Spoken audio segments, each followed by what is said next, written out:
Hello दोस्तों, कैसे हैं आप सब लोग। स्वागत है आपका हमारे यूट्यूब चैनल टेक्निकल बॉय में। तो दोस्तों, आज की इस वीडियो में मैं आपको टैली प्राइम पर जीएसटी कैलकुलेट करना सिखाऊंगा कि कैसे आप अपने टैली प्राइम पर ऑटो जीएसटी कैलकुलेट कर सकते हैं। तो इसके लिए चलो चलते हैं अपनी टैली पर। तो दोस्तों, सबसे पहले मैं यहाँ पर एक नई कंपनी बना लेता हूँ। तो मैं जीएसटी के नाम से ही बना लेता हूँ। ओके।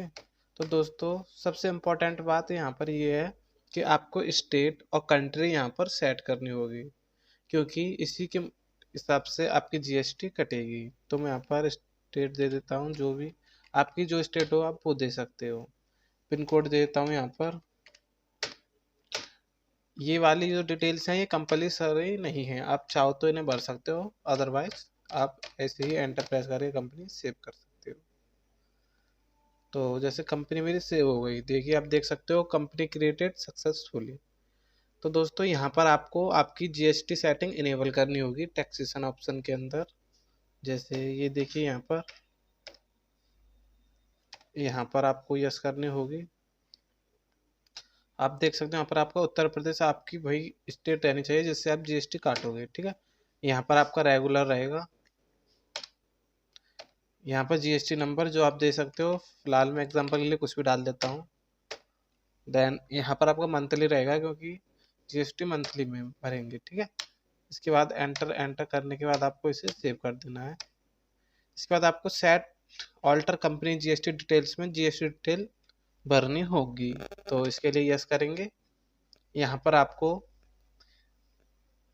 स्पेसिफिक डिटेल्स, यानी यहाँ पर पूछ रहा है एचएसएन सेक डिटेल्स, तो आपको यहाँ कुछ नहीं करना है। एंटर प्रेस करके यहाँ पर आपको आना है।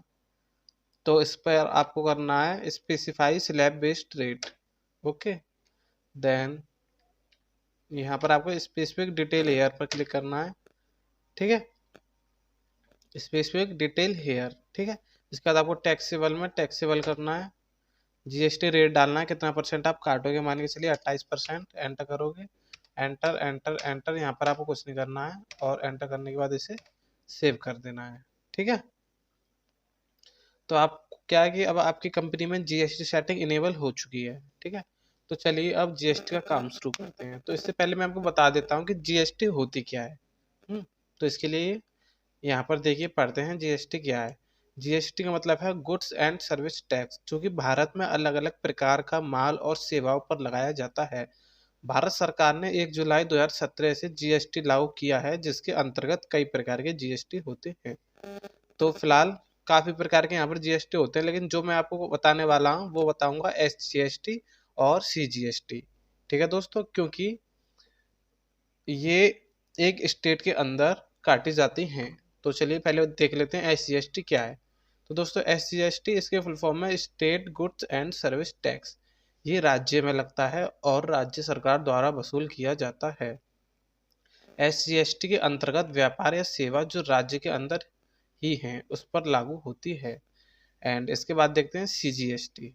तो central goods and service tax, ये केंद्र सरकार द्वारा वसूल किया जाता है। ये भी व्यापार और सेवा पर लागू होता है, लेकिन इसमें राज्य की जगह केंद्र सरकार को टैक्स मिलता है। तो दोस्तों मैं बता देता हूँ, जैसे हमारी जो जीएसटी कट रही है तो ये दो टाइप्स में कटेगी, ठीक है। इसमें से जैसे अगर हमने 28% टोटल जीएसटी दी है, तो इसमें से 14% एसजीएसटी होगी, यानी कि स्टेट जो कि राज्य सरकार द्वारा राज्य सरकार को दी जाएगी, ठीक है। और 14% होगी सीजीएसटी, जो कि केंद्र सरकार को दी जाएगी, ठीक है। तो तब भी हम जीएसटी काटे ना, दो पार्ट्स में काटते हैं, एसजीएसटी और सीजीएसटी। आई होप दोस्तों आप इसे समझ चुके होंगे। कभी कभार ये क्वेश्चंस आपके इंटरव्यू में पूछे जाते हैं, तो इन्हें अच्छे से रिवाइज कर लेना, ठीक है दोस्तों। तो चलिए चलते हैं टैली पर। तो जैसा कि मैंने बताया कि हमें जीएसटी, सीजीएसटी और एसजीएसटी काटनी है, तो दोस्तों इसकी हमें एक लेजर से बनानी होगी, ठीक है। तो इसके लिए चलते हैं क्रिएट में। देन यहाँ पर हम बनाएंगे लेजर। तो सबसे पहले बनाएंगे सीजीएसटी, ठीक है, @14। ओके। एंटर प्रेस करेंगे। तो दोस्तों मैं आपको बता दूं, जो भी प्रकार के अगर आपके टैक्स हैं आपकी टैली में, वो सब ड्यूटीज एंड टैक्सेस के अंतर्गत आते हैं, ठीक है। तो हमें यहाँ का ग्रुप देना होगा ड्यूटीज एंड टैक्सेस। तो यहाँ पर मैंने ड्यूटी एंड टैक्सेस दे दिया है। यहाँ पर टाइप ऑफ ड्यूटी टैक्स, तो ये इसका मतलब है कि कौन से प्रकार का टैक्स है, तो ये जीएसटी टैक्स है, ठीक है। एंटर करेंगे। देन टैक्स टाइप यानी किस प्रकार का टैक्स है, तो आप देख सकते हो सीजीएसटी है, तो यहाँ पर सीजीएसटी लेना है। परसेंट ऑफ कैलकुलेशन, तो दोस्तों इसका मतलब है कि आपको आपकी रसीद पर कितने परसेंट शो कराना है, कि जैसे आपका 14% है तो आपको यहाँ पर 14 लिखना होगा। लेकिन दोस्तों कभी कभार क्या होता है कि यहाँ पर कभी कभी मिसमैच हो जाता है, तो इसकी वजह से जीएसटी कटती नहीं है, तो इसीलिए यहाँ पर आप परसेंट ऑफ कैलकुलेशन नहीं दोगे। एंटर प्रेस करोगे, एंटर करोगे और एंटर कर दोगे, ठीक है। तो आप देख सकते हो सीजीएसटी की बन चुकी है। तो चलिए अब इसके बाद बनाते हैं एसजीएसटी की, तो एसजीएसटी, ठीक है। तो @14 एंटर प्रेस करेंगे। ड्यूटी एंड टैक्सेस, ये भी आपका ड्यूटी एंड टैक्सेस में जाएगा। जैसा कि मैंने बताया जो भी टैक्स हैं वो सब ड्यूटी एंड टैक्सेस में जाते हैं। तो इसके बाद others type of duty tax, ये किस प्रकार का टैक्स है, ये जीएसटी टैक्स है। Then type of tax type कौन सा है, एसजीएसटी है, तो ये जो एसजीएसटी बटे यूनियन टेरेंटरी यानी कि एसजीएसटी, ठीक है। हम एसजीएसटी को लेंगे, एंटर करेंगे, एंटर करेंगे, एंटर करेंगे, एंटर, ठीक है दोस्तों। एसजीएसटी की भी लेजर बन चुकी है। अब हम कोई माल परचेस करेंगे, ठीक है, उसी पे तो टैक्स कटेगा, या तो हम बेचेंगे तब कटेगा या हम परचेस करेंगे तब कटेगा। तो फिलहाल मैं माल परचेस करना चाहता हूँ और उस पर मैं टैक्स काटूंगा, ठीक है। आप चिंता मत करो, मैं सेल पर भी काट के दिखा दूंगा। तो परचेस करता हूँ मैं, ठीक है। तो यहाँ पर सबसे पहले परचेस की लेजर बनेगी, आपको पता है परचेस, तो ये परचेस की लेजर परचेस अकाउंट के अंदर। इसके बाद यहाँ पर आपको एंटर करना है जीएसटी, यहाँ पर एप्लीकेबल करनी है कि नहीं ये देखना है आपको। एंटर करेंगे, एंटर करेंगे, जीएसटी रेट, तो जैसा कि मैंने पहले बताया था स्पेसिफिक डिटेल है, ठीक है। एंड यहाँ पर आपको करना है टैक्सेबल, एंटर प्रेस करोगे, जीएसटी रेट कितना है 28 वो दिया था वो यहाँ पर देना है, ठीक है। तो टाइप ऑफ सप्लाई गुड्स देते हो या सर्विस है, ठीक है। तो आपको पता है हम गुड्स का काम करते हैं, गुड्स बेचेंगे या खरीदेंगे, तो यहाँ पर आपको गुड्स लेना है, ठीक है। एंटर करोगे, एंटर करके एंट्री आपकी सेव हो जाएगी परचेज की, ठीक है दोस्तों। इसके बाद आपको करना है सन्ड्री क्रेडिटर, क्योंकि परचेस आप किससे करते हैं, क्रेडिटर से ही तो करते हैं। तो यहाँ पर एक ऐसे व्यक्ति बना लेते हैं, ऐसा सप्लायर बना लेते हैं जिससे आप माल खरीद सको। तो जैसे मैं बना लेता हूँ रोहन, जो मेरा सन्ड्री क्रेडिटर होगा, ठीक है, जिससे मैं माल खरीदने वाला हूँ। तो यहाँ पर मैं लिखूंगा क्या, इसका ग्रुप क्या आएगा, sundry creditor, sundry creditor. Enter करूंगा, एंटर करूंगा, एंटर एंटर एंटर, और आपको ये सेव कर देने हैं। यहाँ पर आपको सन्ड्री क्रेडिटर के लेजर में आपको कोई भी चेंजेस नहीं करनी है दोस्तों। इसके बाद एंटर करेंगे, एंटर करने के बाद इसे सेव करा देंगे। तो आप देख सकते हैं आपने जीएसटी की भी लेजर बना ली, परचेस की भी बना ली, और जिससे आप माल खरीदोगे यानी सन्ड्री क्रेडिटर की भी आपने यहाँ पर बना ली है। तो दोस्तों इसके बाद आपको आइटम्स बनाने होंगे, ठीक है, इन्वेंट्री में, जिससे आप वो आइटम खरीद सको। तो चलिए इन्वेंट्री बनाते हैं। तो जैसे यहाँ पर स्टॉक आइटम्स ले लूँगा, मैं कोई एक आइटम नाम लिख देता हूँ, आइटम का नेम जो भी आपको खरीदना होगा, जैसे मैं लिख देता हूँ यहाँ पर लावा प्राइम। इसके बाद यूनिट्स में आएंगे, ऑल्ट सी करूँगा यूनिट्स बनाने के लिए direct, PCS, okay, formal name दे दूंगा यहाँ पर, देन कंट्रोल से सेव। एंटर करने के बाद आपको यहाँ पर इन सबको छोड़ देना, ये इंपॉर्टेंट नहीं है, इसके लिए मैं एक अलग से वीडियो बना दूंगा, ठीक है दोस्तों। अगर आपको इन सब के लिए वीडियो चाहिए तो कमेंट में आप मुझे बता सकते हो, या आपको किसी और टॉपिक पर कोई और वीडियो चाहिए हो तो आप मेरे कमेंट कर सकते हैं मुझे पर्सनली और बता सकते हैं, ठीक है। इसके बाद जीएसटी रेट यहाँ पर मैं देखता हूँ, ठीक है, specific detail here, same condition, ठीक है। टैक्सी वाला आएगा, जीएसटी रेट आपका 28%। एंटर प्रेस करेंगे, गुड्स है तो दोस्तों गुड्स, क्वांटिटी आपको यहाँ पर सेट नहीं करनी है क्योंकि आप माल बना नहीं रहे हैं, आप माल खरीदना चाहते हैं, ठीक है। एंटर करेंगे, एंटर करेंगे, तो एक आइटम मेरा बन गया। मैं यहाँ पर एक और मोबाइल लिख देता हूँ, ओप्पो, ठीक है। एंटर करूँगा, सेम फॉलो होगा, पीसेस यहाँ पर भी, specific detail here, then taxable 28%। Enter करेंगे, एंटर करेंगे, एंटर करेंगे और एंट्री सी। ठीक है दोस्तों, तो इसके बाद चलिए चलते हैं वाउचर्स में। अब मुझे माल खरीदना है तो इसके लिए कौन सा वाउचर खोलूंगा, F9। ओके, तो सप्लायर इनवॉइस नंबर, सबसे पहले मुझे यहाँ पर सप्लायर का इनवॉइस नंबर लिखना होगा। जो भी इनवॉइस नंबर होता है कुछ भी लिख सकते हैं, ठीक है। पार्टी अकाउंट नेम, जिससे माल मुझे खरीदना है, तो जैसा कि मैंने सनडे क्रेडिटर कौन बनाया था दोस्तों, रोहन। ठीक है, तो मुझे यहाँ पर रोहन से माल खरीदना होगा। इसके बाद एंटर करूंगा परचेस लेजर। ठीक है, तो परचेस की लेजर बनानी होगी। यहाँ पर आपको पता है कि परचेस कर रहे हैं तो यहाँ पर एक परचेस की लेजर लगेगी। ठीक है दोस्तों, नेम ऑफ आइटम, तो यहाँ पर वो आइटम आएंगे जो हमको खरीदने हैं। ठीक है, जैसे लावा प्राइम, क्वांटिटी ले लेता हूँ, मुझे कितनी खरीदनी है, 100 पीस। रेट कितना है इसका, 10,000 रुपये। ठीक है दोस्तों, एंटर प्रेस करेंगे, एंटर करेंगे। दूसरी बार ओप्पो ले लेता हूँ, इसके 50 पीस, इसके रेट 15,000 रुपये। ठीक है, एंटर करूंगा, एंटर एंटर। तो दोस्तों अब यहाँ पर आपको गौर से देखना है, जैसे मैंने एक बार एंटर किया तो अभी अब आइटम लिस्ट में हो। आप चाहो तो यहाँ पर और आइटम सेलेक्ट कर सकते हो, लेकिन अगर आप एक बार और एंटर करोगे तो आप आइटम लिस्ट से बाहर आ चुकी हो। ठीक है, अब यहाँ पर आप जीएसटी लगाओगे, तो सबसे पहले लगाता हूँ मैं CGST। ठीक है, देख सकते हो आप कैलकुलेट हो चुकी है। ठीक है, देन फिर कर सकता हूँ मैं SGST। तो आप देख सकते हो जैसे हमने 28% सेट की थी, और GST, CGST और SGST हमेशा 14% कटती हैं, यानी 28 का आधा कितना हुआ, 14। ठीक है, तो इसी प्रकार से दो पार्ट्स में ये आपकी CGST और SGST कट गई।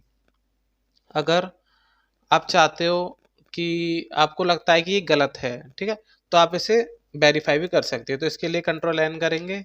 ठीक है, कैलकुलेटर यहाँ पर ओपन हो जाएगा। तो जैसे यहाँ पर देखते हैं हमारा टोटल सेल कितने की हुई है, 17,50,000 की। ठीक है, तो यहाँ कैलकुलेटर पर लिखेंगे 17,50,000। ठीक है, अब इनटू, यानी कि हमें GST काटनी है। ठीक है, तो हम देखते हैं इसका 14% कितना होता है। ठीक है, तो यहाँ पर इनटू करेंगे 14 से, एंटर प्रेस करेंगे, तो आप देख सकते हो 24,50,000 रुपये इसकी टोटल आ गया। ये देखिए यहाँ पर भी 24,50,000 रुपये आ गया ना दोस्तों। तो सेम आपका वेरीफाई हो गया। जब ये 14% है तो 14% यही है, क्योंकि सेम वैल्यू होती है। ठीक है दोस्तों, तो ठीक है दोस्तों, वेरीफाई हो गया। इसके बाद आपका GST यहाँ पर परचेस पर कट चुका है। ठीक है, एंटर प्रेस करके मैं इसे सेव करा दूंगा। एंटर एंटर एंटर, यहाँ पर आपको कुछ भरने की जरूरत नहीं है। एंटर करोगे, आपकी एंट्री पास हो गई। इसके बाद चलिए चलते हैं बैलेंस शीट में, देखते हैं क्या एंट्री हुई कि नहीं। तो ऑल्ट F1 करेंगे, तो आप देखेंगे कि ये देखिए यहाँ पर ड्यूटी एंड टैक्सेस के आपको ये टैक्स भरना होगा। ठीक है, एंड सन्डे क्रेडिटर्स के इतने। अब चलिए हम माल को सेल करते हैं। ठीक है, तब ये पॉजिटिव में आपका टैक्स चला जाएगा। तो चलिए सेल करते हैं। सेल करने के लिए सबसे पहले लेजर क्रिएट करते हैं सेल्स की। ठीक है, एंटर करेंगे, सेल्स अकाउंट। यहाँ पर आने के बाद आपको GST डिटेल देनी होंगी, स्पेसिफाई डिटेल है। ओके, टैक्सेबल यहाँ पर आपको 28। ओके, गुड्स बेचते हो तो यहाँ पर आपको फिर से गुड्स सेलेक्ट करना है। एंटर करोगे, एंटर करोगे, एंटर करोगे, हो गया। ठीक है, सेल्स की लेजर तो यहाँ पर दोस्तों बन गई। अब इसके बाद हमको अपने कस्टमर की लेजर बनानी होगी जिसको हम माल सेल कर रहे हैं। ठीक है, जैसे कि मैं रवि को माल सेल करूंगा तो मैं रवि की बना लेता हूँ, और यहाँ पर लिखूंगा मैं सन्ड्री डेप्टर, क्योंकि हमारा जो भी कस्टमर होता है वो सन्ड्री डेप्टर के अंतर्गत आता है। इसके बाद आपको एंटर करके यहाँ पर कुछ नहीं करना है, एंट्री को पास करा देना है। ठीक है, लेजर बन चुकी है। बैक जाएंगे वाउचर में, अब हम करेंगे सेल्स। ठीक है, तो जैसे मैं F8 प्रेस करता हूँ, अब मैं यहाँ पर पार्टी अकाउंट नेम लेता हूँ जैसे रवि। इसके बाद एंटर प्रेस करेंगे, और सेल लेजर में यहाँ पर सेल लेंगे, नेम ऑफ आइटम, यानी आप क्या सेल कर रहे हैं। तो लावा प्राइम आपके पास 200 हैं, तो मैं यहाँ पर 95 सेल कर देता हूँ, और 20,000 रुपये यहाँ पर मैं लिख देता हूँ। ठीक है, जैसे मैंने 10,000 में ख़रीदा था शायद, तो मैं 20,000 में यहाँ पर सेल कर देता हूँ। एंटर प्रेस करूँगा और लाइव प्राइम के बाद मैं ओप्पो को सेल करता हूँ। तो मुझे पे कितने पीस हैं इसके? 50। मैं 40 पीस सेल कर देता हूँ इसमें 30,000 के हिसाब से। एंटर प्रेस करेंगे, एंटर। फिर से बता देता हूँ दोस्तों, देखिए अभी हम आइटम्स लिस्ट में चल रहे हैं। अगर मैं एक बार और एंटर प्रेस करूँगा तो मैं आइटम्स के बाहर आ जाऊँगा। आ गया। इसके बाद फिर से CGST काटते हैं एंड SGST काटते हैं। तो आप देख सकते हो टोटल यहाँ पर SGST कट चुकी है। ठीक है दोस्तों। इसके बाद फिर मैं आपको दिखा देता हूँ, मैं आपको बैलेंस शीट दिखा देता हूँ। Alt F1। तो ये देखिए यहाँ पर जो आपके ड्यूटी एंड टैक्सेस नेगेटिव में थे वो यहाँ पर पॉजिटिव में आ चुके हैं। ठीक है, इतना टैक्स आपको गवर्नमेंट को पे करना होगा। और आप सन्डे क्रेडिटर्स भी देख सकते हो, सन्डे डेप्टर्स भी देख सकते हो। ठीक है, अब देखते हैं कि हम अपनी एंट्री को प्रिंट कैसे करेंगे। तो इसके लिए हमें प्रेस करना होगा DAL। ठीक है, तो जैसे मुझे रवि की एंट्री उसे प्रिंट करना है, जैसे मुझे सेल किया था इसको, अगर मुझे ये प्रिंट करना है तो इसके लिए मुझे करना होगा Ctrl+P प्रेस करना होगा। देन आपको प्रीव्यू करना होगा कि कैसे दिखिएगा प्रिंट होने के बाद। तो ये आपको दिख गया। इसके बाद आपको करना होगा जूम। जूम करोगे तो आप देख सकते हो आपकी जो भी रसीद है वो यहाँ पर आ चुकी है। ये देखिए, name Ravi, state name Uttar Pradesh, code ये यहाँ पर आप देख सकते हो GST। ठीक है, यहाँ पर आपके डिस्क्रिप्शन ऑफ आइटम्स, यानी आइटम जो जो आपने खरीदे थे। Quantity 95 piece. ठीक है, ये 40 पीस। इसके बाद आपको रेट ये रहे, अमाउंट टोटल ये रहा। ठीक है, यहाँ पर total piece and total amount. ठीक है, यहाँ पर आपके सिग्नेचर हो जाएंगे। इसके बाद आपकी रसीद तैयार होती है। ठीक है दोस्तों। तो दोस्तों आज की इस वीडियो में बस यहीं तक। अगर वीडियो अच्छी लगी हो तो वीडियो को लाइक करें और ऐसे ही और वीडियो देखने के लिए हमारे चैनल टेक्निकल बॉय को सब्सक्राइब करें।